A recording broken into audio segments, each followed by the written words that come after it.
6 నెలలు సావాసం చేస్తే వీరు వారవుతారట. మన రాహుల్ గాంధీ బ్రిటన్ పౌరుడు అన్నటువంటిది ఓ పక్కన కేసు నడుస్తుంది. ఆయన తరచూ బ్రిటన్ ఎళ్తా ఉంటాడు.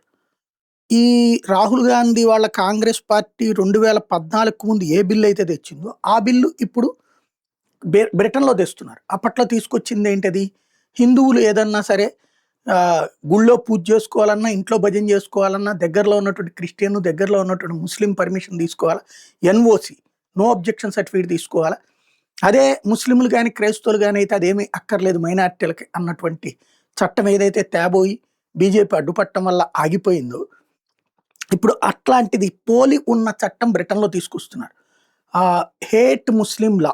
అక్కడేమవుతుంది? 18 ఏళ్ల లోపు ఆడపిల్లలు ఎవరైతే బ్రిటన్ ఆడపిల్లల్ని గ్రూమింగ్ గ్యాంగ్స్ అంటే ముస్లిం కుర్రోళ్ళు సరదాగా ఎంజాయ్ చేస్తూ ప్రభుత్వం ఇచ్చే సదుపాయాల్ని అందుకుంటూ ఏ పని చెయ్యకుండా చదువుకోకుండా ఆడపిల్లల పట్ల వెనకాల పడతా వాళ్ళని లవ్ ట్రాపుల్లోకి లాగి 13, 14 సంవత్సరాల వయసులో కాస్త ఆకర్షణ ఉంటది. ఆ ఆకర్షణని సినిమాటిక్‌గా మేనేజ్ చేస్తూ వాళ్ళని ట్రాప్‌లోకి లాగి ప్రేమ పేరుతో తీసుకుని ఆ పైన వాళ్ళ ఏరియాకి తీసుకువెళ్ళిపోయి వాళ్ళని మతం మార్చి పెళ్ళిళ్ళని చెప్తా ఉంటే, ఆ తల్లిదండ్రులు కంప్లెయింట్ చేస్తుంటే ఆ ఏరియాలోకి పోలీసులు వెళ్ళకపోవడంతో పాటుగా, వాళ్ళ మత సంప్రదాయాల ప్రకారం మీ అమ్మాయి వెళ్ళింది. మీరు తప్పించి వాళ్ళ తప్పు గాదు. మీ అమ్మాయి వెళ్ళకపోతే వాళ్ళేం బలవంతంగా లాక్కెళ్ళలేదు గదా!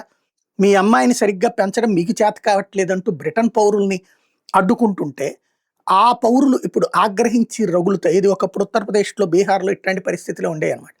ఆ పౌరులు ఆగ్రహంతో రోడ్డెక్కి ఉద్యమిస్తున్నటువంటి వేళ, ఇలాగా ఇంకొకటి షరియా చట్టాలు అక్కడ అమలు కావాలన్నటువంటి దాన్ని కూడా స్థానికులు వ్యతిరేకిస్తున్నారు. దీన్ని ముస్లిం వ్యతిరేక వ్యాఖ్యల కిందన భవిష్యత్తులో బ్రిటన్ పౌరులనే అరెస్ట్ చేస్తారట.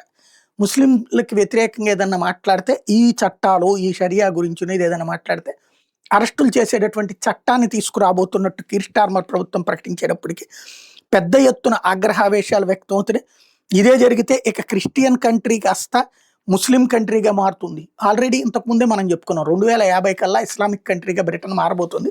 యూరప్‌లో యుద్ధం చేయకుండా అదేది రక్తపాత రహిత విప్లవం అని ఫ్రెంచి గురించి చెప్తుండేవాళ్ళు.